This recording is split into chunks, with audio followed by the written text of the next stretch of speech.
Hello, my name is Max Perez Montilla. Today I'm going to talk about chapter 13, which is the stewards, the crown and parliament. They quarreled with parliament and in this resulted in a civil war. The only king of England ever tried to execute it was a steward. The republic, um, the republic that followed was even more unsuccessful, and any by popular demand to the death king was called back to the throne. Another restored king, which was his son, was driven for his throne by his own daughter on the Dutch husband, which was William of Orange. William became the king of the parliament election not by the right of birth, because was the husband of the daughter. When the last Stuart queen died in 1714, the monarch was no longer absolutely powerful, and it had been when Charles VI rode south from Scotland in 1603.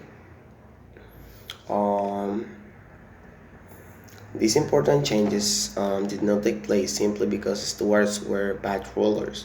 They result from basic change in society.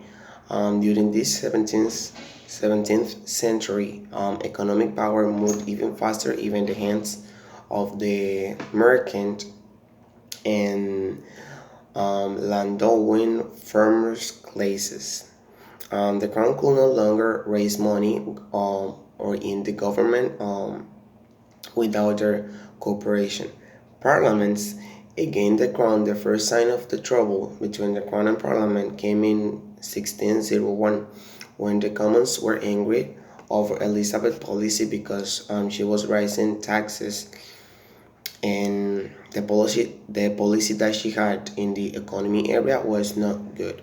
Parliament did not demand any changes, did not wish to upset the aging queen, whom feared and respected like Elizabeth.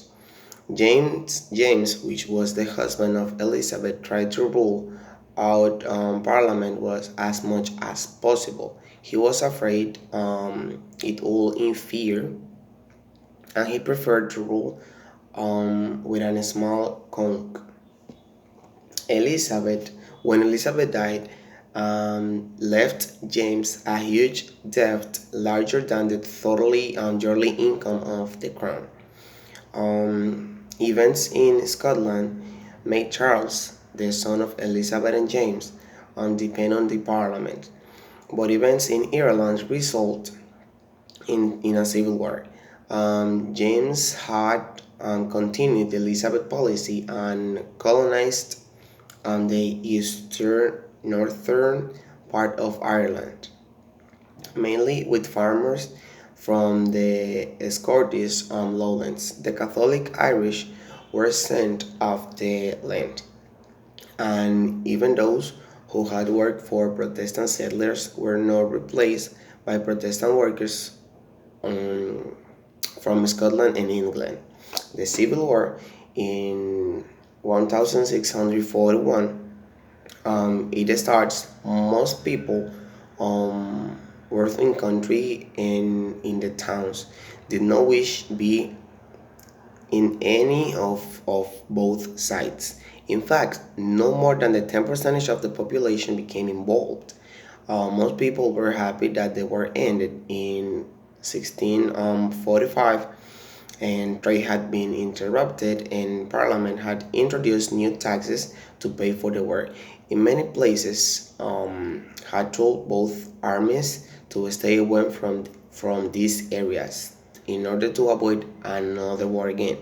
They had enough uncontrolled soldiers and of paying the cost of the war.